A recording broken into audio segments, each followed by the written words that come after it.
Death and the Multilife Journey. It is important to note that when you are dealing with feelings, fears, thoughts, and beliefs about death, you are not simply doing so regarding this life. You are, in fact, dealing with feelings, etc., about death that might stretch across time. This means that you are now, as you live your life, potentially dealing with feelings about and memories of death that belong to other manifestations of your soul on different parts of the Earth timeline. In this present life of yours, you will at times have access to fears, feelings, and memories related to other lives of your soul on the timeline that have to do with death. For many, this becomes about the manner in which some other manifestation of their soul is dying on the Earth timeline.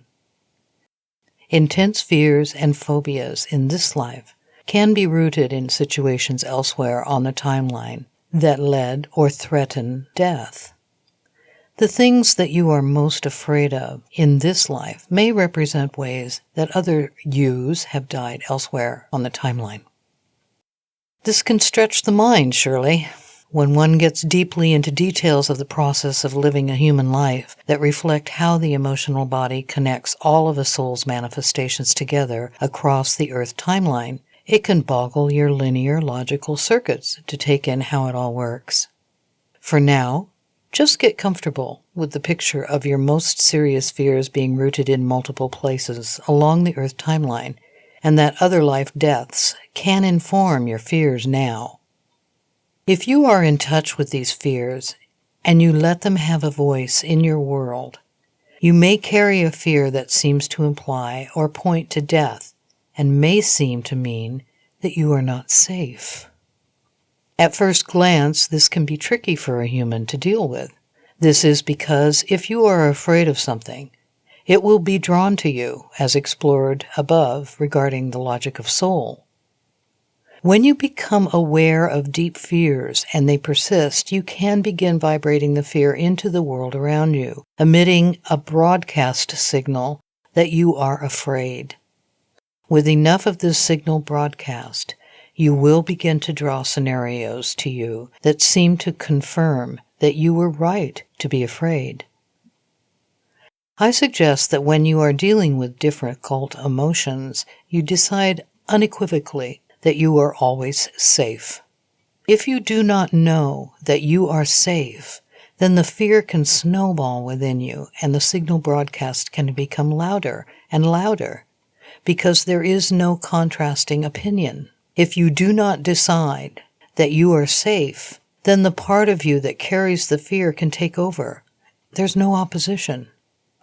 If the smart, sophisticated, and savvy part of you who finds and reads texts such as this one in order to learn and grow as a human and as a spiritual being is silent, then any old part of you carrying some fear from earlier in your life or from some other spot on the Earth timeline, another life of your soul, can take over. I cannot emphasize strongly enough the importance of deciding that you are safe. It is so important, in fact, that it is what I tell all humans I interact with. When you call this channel and ask me a question through him, I always tell you to get grounded and connected to the Earth and decide that you are safe. You have lived long enough on the Earth over multiple lifetimes in fear of death that you have experienced all the possible outcomes that can result from carrying and losing yourself in fear. The last thing you want to have happen is for fear to take over. But really what happens is that you cede control to fear because you do not know what to do with it. It is intense and can seem to take you over or threaten to do so. It rushes up from an unknown place and can fill you up. What is happening is that a part of you who carries a fear rushes to the surface of conscious awareness when something in your thoughts, feelings, and/or environment seems to point to something that this part of you carries fear concerning. For example, if you are afraid of water, you might have another life during which you have a terrible experience almost drowning or in fact drowning. Now in this life, when you have perhaps had more or less an okay relationship with water, something might trigger you, and this part of your emotional self can rush to the surface. You have been going about your business with a particular kind of I am me status quo, and suddenly your sense of I am me balance is disturbed. You might feel unsure and shaky. You might not know how to continue with your previous rhythm because there is a new variable present, the fear of water, and often it will feel like death is around the corner, so it is really a fear of death. I encourage you to develop a consistent grounding practice of connecting to the earth and centering your consciousness's center of gravity in your body so that when a fear comes up, you are not so susceptible to being shaken off course by its sudden appearance.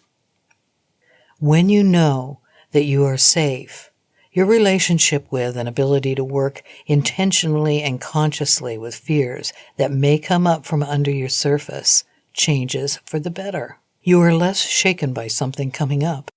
You will feel it certainly, and it will affect you. But when grounded, you will know that it is temporary, and you will know that you have the choice in how to deal with it.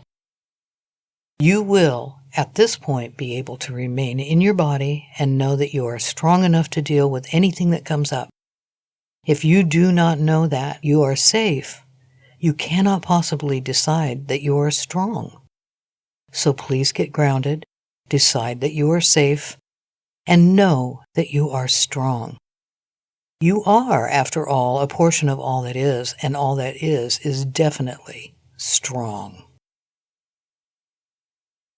Some of you might wonder why you have to deal with fears that do not belong to you, your personality, and human I am me identity. This is part of the process of becoming conscious of your multidimensional nature, meaning that you are in fact more than your personality and conditioning, and you exist across time as consciousness, energy, and emotion. Allowing this into your awareness and intellectually observing it as a phrase and possibly true is not enough. You must learn to deal with the energies and emotions that your soul has set out for you to learn about.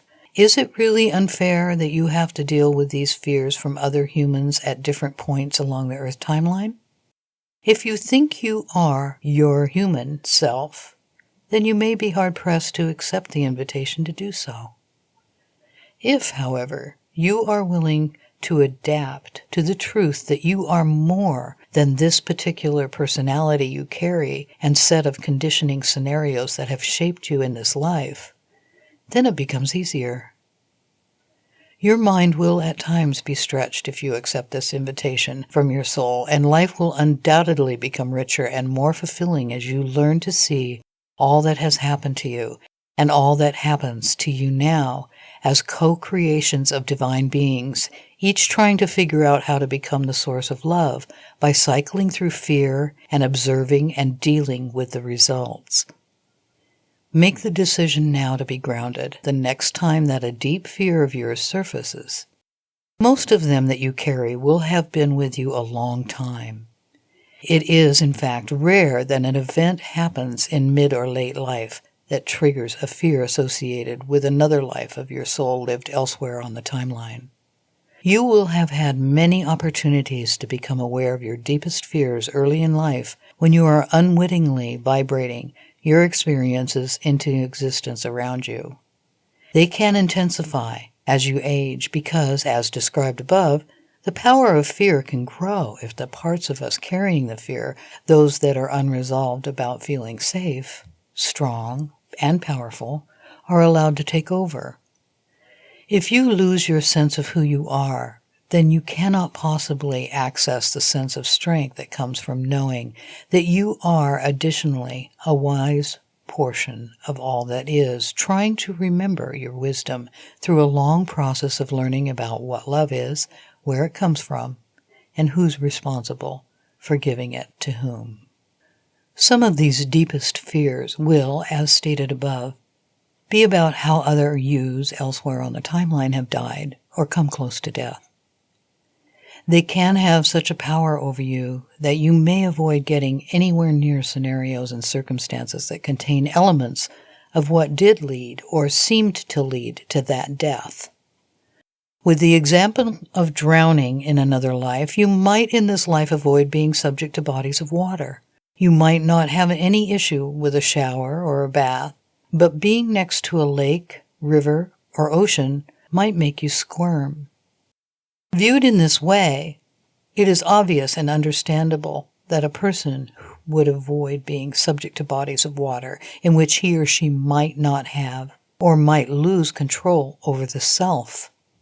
The self and others can view this fear as irrational and in need of letting go. But this makes no difference when the fear comes up if it takes the person over. Somewhere on the Earth timeline, a person associated with this soul and sharing the same emotional body is experiencing something terrible, out of control, and or defeating around or in a body of water. The feelings coming up in the person are real. The potential terrible reality feels in fact real to that person because it is happening somewhere else on the timeline. It feels real because, to the emotional body, it is.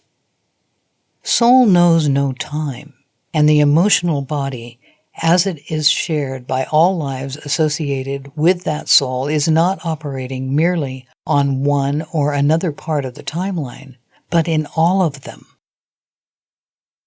It is all happening simultaneously, both the manifestations of the soul-chosen themes and the emotional imprints that result from real-world human experience to teach soul about those themes.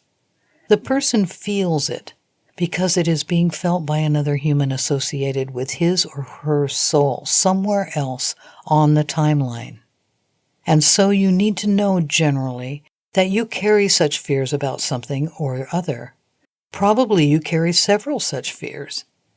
Know that you have triggers and that parts of you, pieces of personality from other humans associated with your soul, people living elsewhere on the Earth timeline, will rise to the surface and assert themselves through the imprint they took on when something tragic and terrible happened that led to their deaths or scared them so deeply that they thought death was at hand.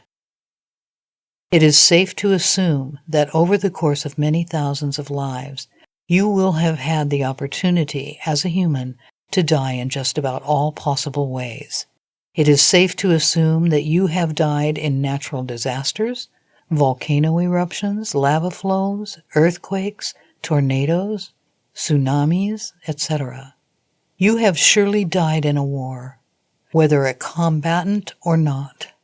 You have probably been murdered with intent at times, and also at other times accidentally. You have undoubtedly starved. It is entirely probable that you have taken a risk athletically, sexually, politically, and or in some other way that resulted in death. The same with burning in a fire, or at the hands of others, eating poisonous plants by accident, or being poisoned, having your homeland invaded and raided, suicide, being tortured to death, and just about anything else you can imagine, including heavy things falling on you. Oh, and I didn't even mention animal attacks and stampedes, or 1,000 other things. Varieties of deaths are myriad, and across the timeline your soul's other lives are sampling a great many of them. Whatever triggers for you that might exist all across the timeline will not all show up at once. You, as a particular human, are going to be dealing during your life with a certain set of these deep fears, and usually one by one. This is to say that all of your soul's other lives will not bleed through into your consciousness all the time. What does enter your awareness, often through these fears we are discussing, is determined by what in your field is most in need of resolution. It is not your natural state to remain in tension, and so unresolved issues will come up to the surface of consciousness awareness so that you have the chance to resolve them one way or another.